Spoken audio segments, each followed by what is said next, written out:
سيدنا مولانا محمد في أوسط كلامنا.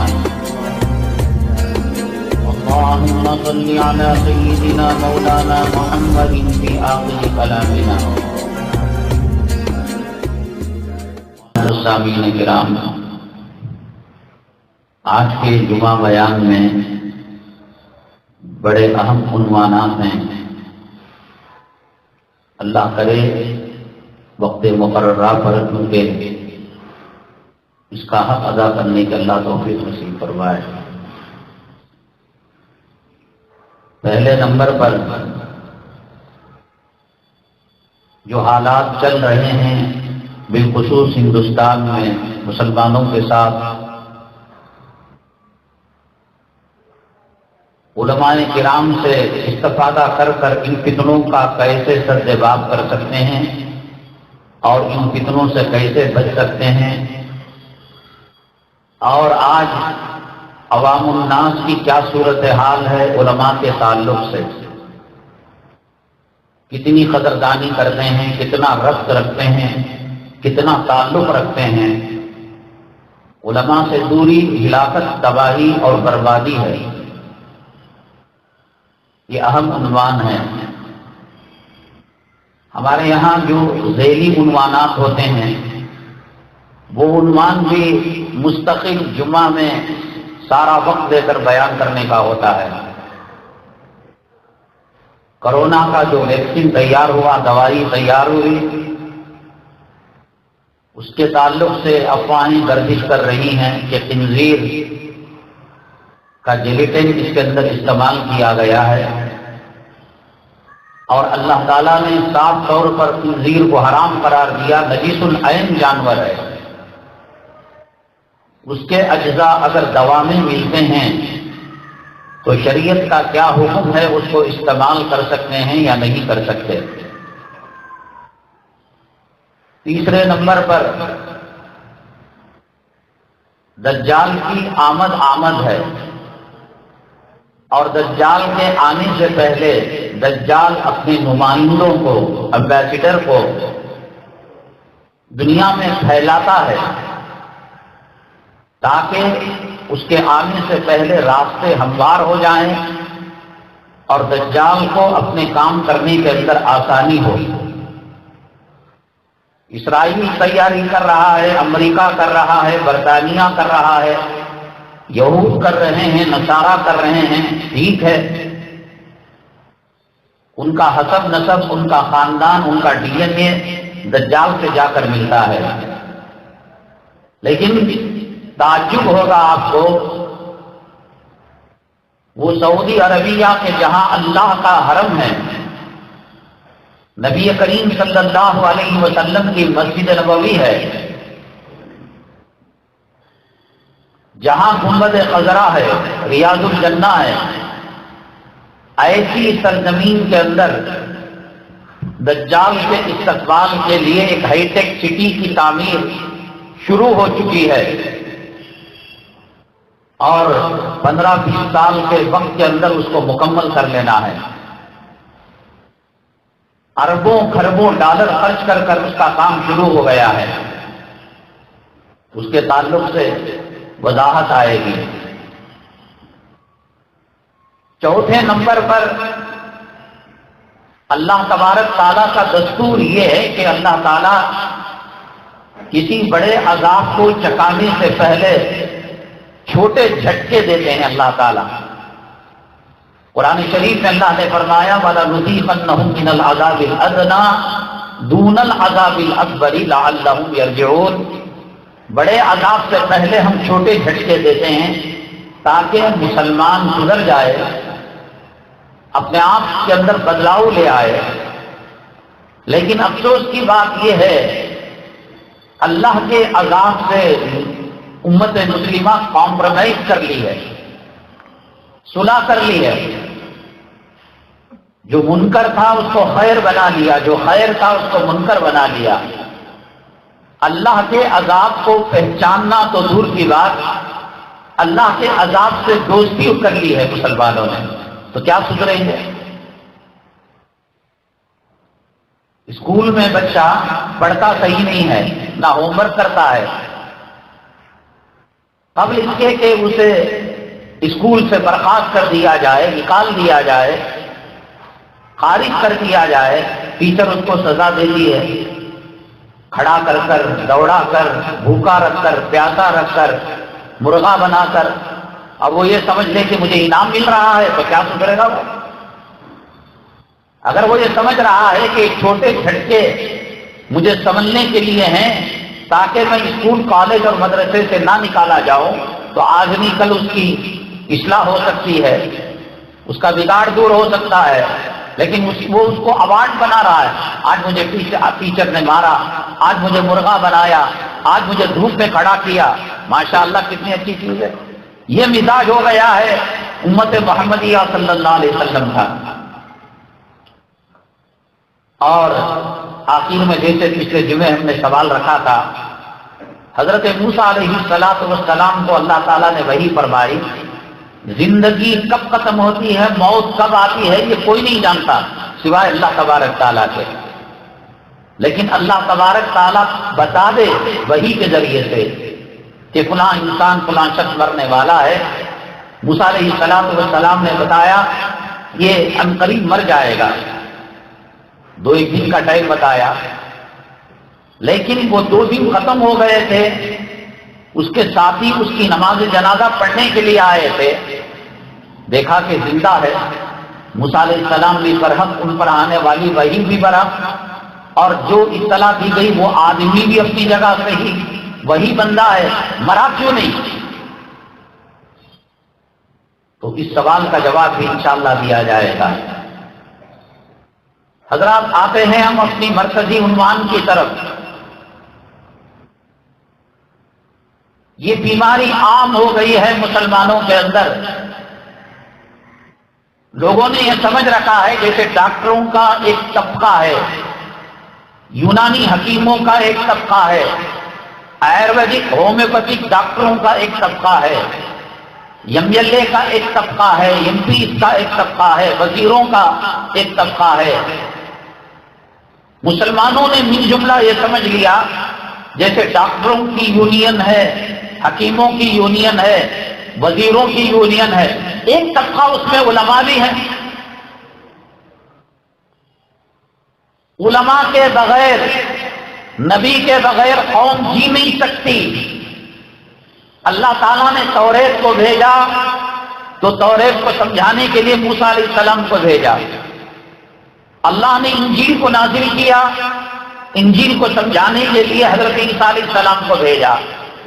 اللہ تعالیٰ نے زبور کو بھیجا، نازل کیا، سمجھانے کے لیے حضرت داؤد علیہ السلام کو بھیجا.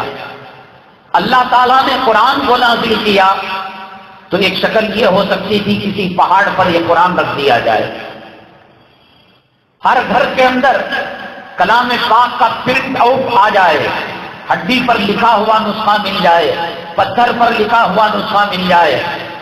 اللہ تعالیٰ نے سمجھانے کے لیے سرور کونین، آقائد عالم، خاتم الانبیاء جناب محمد الرسول اللہ صلی اللہ علیہ وسلم کو بھیجا ہے. صحابہ کرام براہ راست نبی کریم صلی اللہ علیہ وسلم کے شاگرد تھے. صدیق کی صداقت نہ ہوتی، عمر کی فاروقیت نہ ہوتی، حضرت عثمان کی حیا نہ ہوتی، حضرت علی کی شجاعت اور باب العلم نہ ہوتے، کسی بھی سوالات کو لوگ جو نبی کریم صلی اللہ علیہ وسلم کو ایمان کی حالت میں دیکھے وہ صحابہ ہونا کافی ہے.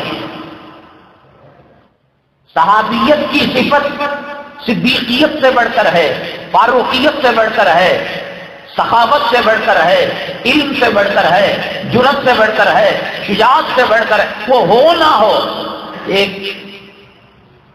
پیروں سے معذور، ہاتھوں سے ڈولا، کانوں سے بہرا، آنکھوں سے اندھا، لیکن ہے وہ صحابی.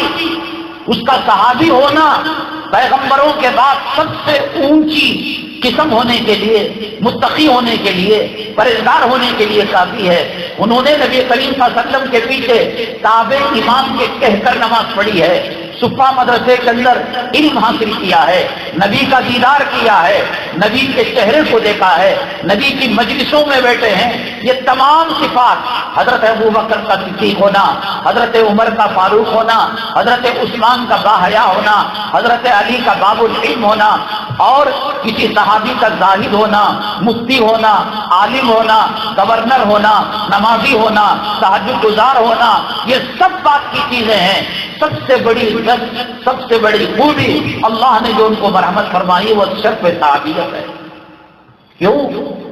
نبی کریم صلی اللہ علیہ وسلم سے استفادہ کرتے، وضو کا مسئلہ آیا نبی سے رجوع کیا، طلاق کا مسئلہ آیا نبی سے رجوع کیا، کھلے کا مسئلہ آیا نبی سے رجوع کیا، پیٹ میں درد ہوا نبی سے رجوع کیا، کاروبار کے اندر گھاٹا ہوا نبی سے رجوع کیا، قحط سالی آئی نبی سے رجوع کیا، پانی کافی مقدار میں سیلاب آ گیا نبی سے رجوع کیا، کھجوروں کی بہتات ہو گئی نبی سے رجوع کیا، نکاح ہو، طلاق ہو، خلا ہو، انفرادی مسئلہ ہو، اجتماعی مسئلہ ہو، اللہ کے نبی صلی اللہ علیہ وسلم زندہ تھے۔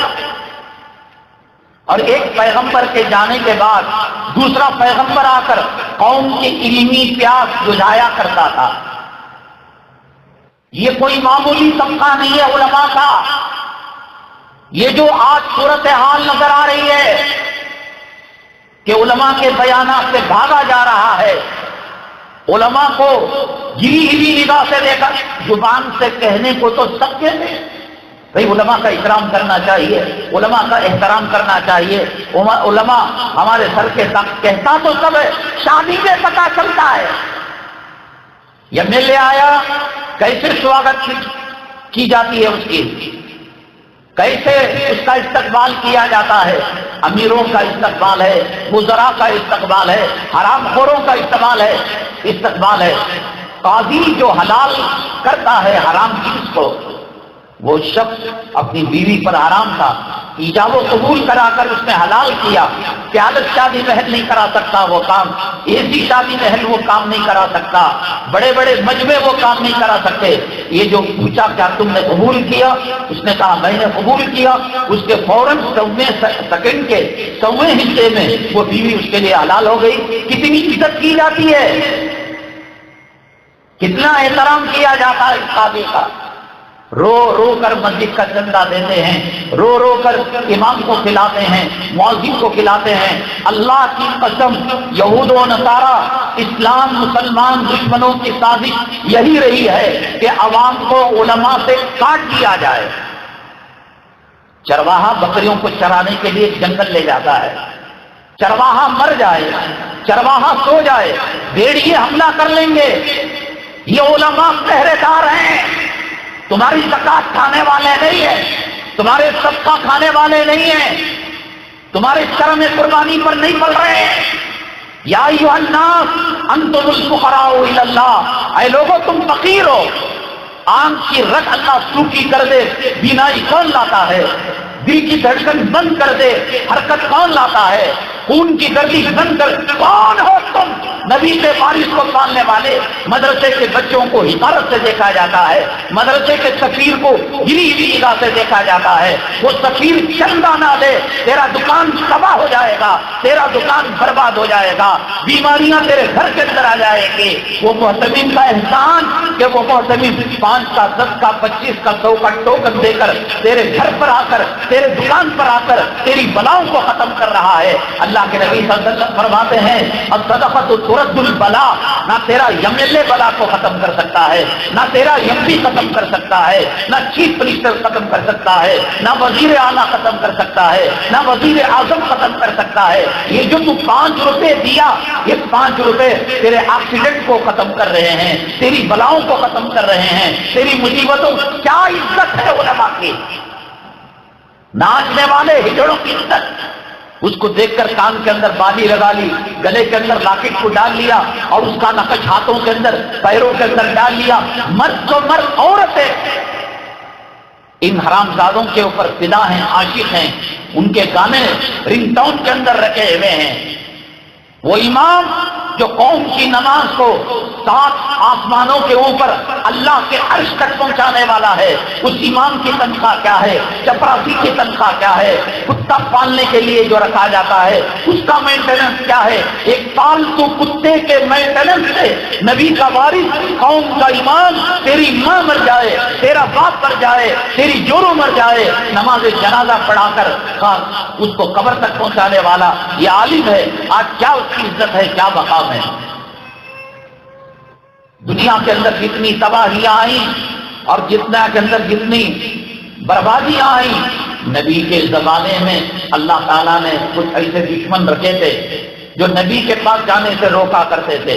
لا تسمعوا لهذا القرآن والغوا فيه لعلكم تغلبون. نہیں، اس کا کلام مت سنو. کون روک رہا ہے آپ کو جمعہ میں آنے سے؟ اور کہاں ایمان تازہ ہوتا ہے؟ بازاروں میں، ڈنڈی مارنے میں، نقلی مال کو اصلی مال بتانے میں، جھوٹ بولنے میں، غداری کرنے میں، قرض لے کر ڈبانے میں. کہاں ایمان زندہ ہوتا ہے؟ ایمان نام کی کوئی چیز ہے یا نہیں؟ کفن میں لپٹنا کوئی چیز ہے یا نہیں؟ جنازے میں سوار ہونا کوئی چیز ہے یا نہیں؟ قبر میں دفن ہونا کوئی چیز ہے یا نہیں؟ قبرستانوں کے اندر امت مسلمہ کے نوجوان جوا کھیلتے ہیں، گانجا ڈرگ استعمال کرتے ہیں. اللہ کے نبی صلی اللہ علیہ وسلم نے فرمایا زورو، تم قبروں کی زیارت کرو، فإنها تذکر الآخرہ، وہ آخرت کی یاد کو تازہ دل کراتا ہے. کہاں جو قبر جس کو دیکھ کر آخرت کی یاد تازہ ہونی ہے، پیش کیا جاتا ہے، معاشقے کیے جاتے ہیں، بدکاری کی جاتی ہے، ڈرگ استعمال کیا جاتا ہے، نشہ استعمال کیا جاتا ہے. یہ علماء سے کٹنے کا نتیجہ ہے. مکہ مکرمہ کے اندر بارڈروں پر کفار مکہ بیٹھ جاتے تھے. وہ واقعہ میں نے آپ کو سنایا تھا کہ بڑھیا عورت بوجھ اٹھایا نبی کریم صلی اللہ علیہ وسلم نے، تو اس کے احسان کے بدلے اس نے یہ بتایا، بیٹا مکے میں ایک جادوگر آیا ہوا ہے، مکے میں ایک نیا دھرم لے کر آیا ہے جو جاتا ہے متاثر ہو جانا. تو نے مجھ سے کوئی معاوضہ نہیں لیا، کوئی چندہ نہیں لیا، کوئی ہدیہ نہیں لیا، دیکھ اس سے بچ کر رہنا. اللہ کے نبی صلی اللہ علیہ وسلم نے کہا میں ہی تو ہوں. تو بڑھیا فوراً ایمان کو قبول کر لیا، اسلام کو قبول کر لیا. ہر زمانے کے اندر حضرت موسیٰ علیہ السلام کے مقابلے میں فرعون آیا تھا، نہیں آیا تھا؟ ابراہیم علیہ السلام کے مقابلے میں نمرود آیا تھا، نہیں آیا تھا؟ ٹھنڈے دل سے بیٹھ کر سوچو، اس دنیا میں، اس دھرتی میں نبی کا وارث، نبی کا جانشین اگر ہے، کون ہے؟ وہ فلاں تحریک والے، فلاں تنظیم والے، فلاں جماعت والے، فلاں امیر والے، فلاں غریب والے، فلاں مرکز والے، فلاں مدرسے والے، فلاں خانقاہ. میں علماء کو جو ڈگری ملی ہے، علماء کو جو میڈل ملا ہے، علماء کو جو ایوارڈ ملا ہے، تو میں تیرا میرا باپ اس کو دینے والا نہیں. اللہ کے نبی سرور کونین، آقائے دو عالم، سید الاولین سید الآخرین، جناب محمد الرسول اللہ صلی اللہ علیہ وسلم نے وراثت کا تاج علماء کے سر پر پہنایا ہے. تو کون ہوتا ہے اس کو گرانے والا، بری نظر سے دیکھنے والا؟ العلماء ورثۃ الانبیاء، علماء نبی کے وارث ہیں. یہ امریکہ نے نہیں کہا، یہ برطانیہ نے نہیں کہا، یہ فرانس نے نہیں کہا، اللہ کے نبی صلی اللہ علیہ وسلم نے کہا. نبی کی بات مان کر مسلمان رہتا ہے یا نہیں رہتا؟ نبی کی بات مان کر نبی کا غلام رہتا یا نہیں رہتا؟ نبی کی بات مان کر نبی کا عاشق رہتا نہیں رہتا؟ جو نہیں مانتا وہ نبی کا غلام نہیں ہے، وہ غدار ہے نبی کا، وہ نبی کا دشمن ہے. نبی کا وارث جو بتایا گیا یہ رسول اللہ صلی اللہ علیہ وسلم نے بتایا ہے. کیا مطلب ہے وارث کا؟ جنازہ پڑھانے کے کام لے لو، قرآن خوانی کے کام لے لو، فاتحہ کے کام لے لو، تکبیر تحریمہ سے سلام پھیرنے تک کا کام لے لو. کھیتوں کے مسئلے کون بیان کرے گا؟ کرائے کا مسئلہ کون بیان کرے گا؟ خلے کا مسئلہ کون بیان کرے گا؟ طلاق کا مسئلہ کون بیان کرے گا؟ مزاربت کا مسئلہ کون بیان کرے گا؟ پڑوسی کے حقوق کا مسئلہ کون بیان کرے گا؟ ڈاکٹر کے بغیر زندگی ہو سکتی ہے، انجینئر کے بغیر زندگی ہو سکتی ہے، لائر کے بغیر زندگی ہو سکتی ہے، منسٹر کے بغیر زندگی ہو سکتی ہے، دولت کے بغیر زندگی ہو سکتی ہے، محلوں کے بغیر زندگی ہو سکتی ہے۔ میرے رب کی عزت و جلالت کی قسم، ماں کے پیٹ سے لے کر قبر کے گڑھے تک اور قبر کے گڑھے سے لے کر جنت جانے تک کوئی لمحہ زندگی کا ایسا نہیں اور زندگی کا کوئی شعبہ ایسا نہیں کہ جس میں جا کر یوں کہہ سکو کہ اس مرحلے پر ہمیں کسی معلم کی ضرورت نہیں ہے۔ چپل پہننے کا طریقہ چمار نہیں بتائے گا، عالم بتائے گا۔ کھانا کھانے کا طریقہ عالم بتائے گا۔ میاں بیوی کے تعلقات عالم بتائے گا۔ بچوں کا نام عالم بتائے گا۔ فاتحہ کا طریقہ عالم بتائے گا۔ نماز کا طریقہ عالم بتائے گا۔ علماء سے کٹ گئے، نجات کا راستہ بھول گئے۔ اللہ کے حبیب پاک سرور کونین جناب محمد رسول اللہ صلی اللہ علیہ وسلم نے فرمایا، بننا ہے عالم بنو، قرآن سیکھو، حدیث سیکھو، مولوی بنو۔ نہیں بن سکتے متعلم بنو، ان سے سیکھنے والا بنو۔ یہ بھی نہیں بنے ان کو سننے والا بنو، یہ بھی نہیں بنے ان سے محبت کرنے والا۔ عالم کو دیکھ کر دل میں خوشی ہو جاتی ہے، گھر میں لے جا کر کھانا کھلائے، اس کو تحفہ دیں، اس کو ہدیہ دے، اس کو سواری دے، اس کو خوش رکھے۔ محبن یا تو محبت کرنے والا بنے، یا سننے والا بنے، یا عالم بنے، یا طالب علم بنے۔